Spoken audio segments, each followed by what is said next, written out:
Hi hello friends, welcome to Haji's kitchen and beauty tips. இன்றைக்கி நம்ம கிச்சனில் முஸ்லீம் ஸ்டைலில் ஒரு பக்காவான மட்டன் கிரேவி ரெசிபி தாங்க செய்ய போகிறோம். ஒரே மாதிரி கிரேவி குழம்பு வச்சு உங்களுக்கு போர் அடிச்சிருச்சா, எங்கள் வீட்டு ஸ்டைலில் செஞ்சு பாருங்கள். ரொம்ப ரொம்ப சூப்பராக இருக்கும். நான் வீக்லி 2 to 3 டைம்ஸ் செஞ்சுருவேன். அந்த அளவு டேஸ்ட்டாக இருக்குங்க. வாங்க இந்த ரெசிபி எப்படி செய்கிறதுன்னு பார்த்துடலாம். நான் இன்றைக்கி ஒரு 3/4 கிலோ அளவு மட்டனை நல்லா க்ளீனாக வாஷ் பண்ணி எடுத்து வச்சுருக்கேன். மசாலாவுக்கு கொஞ்சமாக பூண்டு, இஞ்சி, பட்டை, கிராம்பு, 3 ஏலக்காய், 1/2 டேபிள் ஸ்பூன் சோம்பு, 1/2 டேபிள் ஸ்பூன் மிளகு, கொஞ்சமாக சீரகம் எடுத்திருக்கேன். இதை ஃபைன் பேஸ்ட்டாக அரைச்சி எடுத்துகிட்டு வந்துடலாம். 3 பெரிய வெங்காயத்தை கட் பண்ணி வச்சுருக்கேங்க. கூடவே 3 மீடியம் சைஸ் தக்காளியை கட் பண்ணி வச்சுருக்கேன். கூடவே பார்த்திங்கன்னா 1/2 டேபிள் ஸ்பூன் மிளகாய்த்தூள், 1 டேபிள் ஸ்பூன் மல்லித்தூள். எப்போயுமே கிரேவிக்கெல்லாம் மல்லித்தூள் கொஞ்சம் கம்மியாக தான் ஆட் பண்ணணும். குழம்புக்கு ஆட் பண்ணால் சேர்த்து ஆட் பண்ணுங்கள், அப்போ நல்லாயிருக்கும் குழம்பு.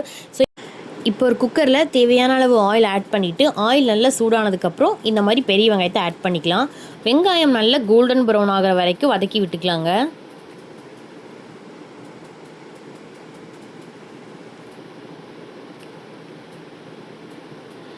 இந்த அளவு கலர் சேஞ்ச் ஆனதுக்கப்புறம் நம்ம அரைச்சி வச்ச இஞ்சி, பூண்டு, பட்டை, கிராம்பு, சோம்பு மசாலா இருக்கு இல்லையா, அதை ஆட் பண்ணிவிட்டு மசாலாவோட பச்சை வாசம் போகிற அளவுக்கு நல்லா வதக்கி விட்டுடலாம். மசாலா நல்லா வதங்கிருச்சுன்னா மசாலாவோட கலர் நல்லா டார்க் ஆயிரும். அப்போ உங்களுக்கு தெரியும் மசாலா நல்லா வதங்கி வந்துருச்சுன்னு சொல்லி.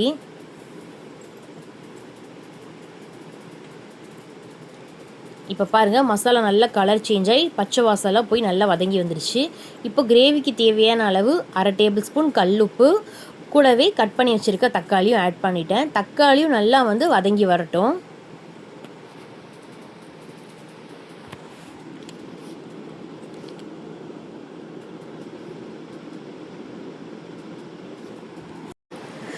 தக்காளி இந்தளவு நல்லா வதங்கி வந்ததுக்கப்புறம் ஒரு கைப்பிடி அளவு மல்லி இலை ஆட் பண்ணிவிட்டு இதையும் ஒரு நிமிஷம் நல்லா கலந்து விட்டுக்கலாம்.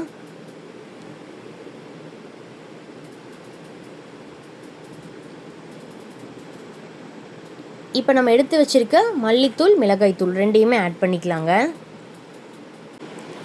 ஆட் பண்ணிவிட்டு ஒரு ஃபியூ செகண்ட்ஸ் நல்லா கலந்து விட்டுக்கலாம்.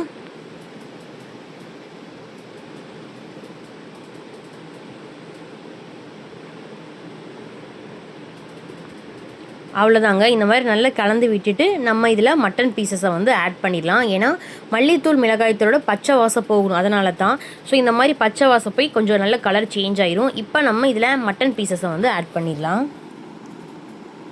இந்த மாதிரி மட்டன் பீசஸ் எல்லாம் ஆட் பண்ணிவிட்டு ஒரு 2 நிமிஷத்துக்கு மசாலா கூட இந்த மட்டனை நல்லா மிக்ஸ் பண்ணி விடுங்க. ஏன்னா மட்டன் ஆட் பண்ண உடனே நம்ம தண்ணி ஊற்றக்கூடாதுங்க. ஏன்னா கறி பச்சை வாசம் அடிக்கும். நீங்கள் மட்டன் மட்டும் இல்லை, மட்டன், சிக்கன், காடை எது வாங்கினாலும் மசாலா கூட ஒரு நிமிஷம் நல்லா இந்த மாதிரி நல்லா கலந்து விட்டுட்டு அதுலேருந்தே கொஞ்சம் தண்ணி விடும். அது போக மசாலாலேருந்தே கொஞ்சம் எண்ணெயும் பிரிஞ்சு வரும் பாருங்க. இந்த அளவு வந்ததுக்கப்புறம் நம்ம தண்ணி ஆட் பண்ணால் போதுங்க. பச்சையாக ஆட் பண்ணும்போது கறியோட ரா ஸ்மெல் அப்படியே இருக்கும். ஸோ எந்த மாதிரி மட்டன் கிரேவி, மட்டன் குழம்பு வச்சாலும் டேஸ்ட்டாகவே இருக்காது. ஸோ எந்த மீட்டாக இருந்தாலுமே நீங்கள் நல்லா மசாலா கூட மிக்ஸ் பண்ணிவிட்டு தண்ணி ஊற்றினா தான் நல்லா டேஸ்ட்டாக இருக்கும்.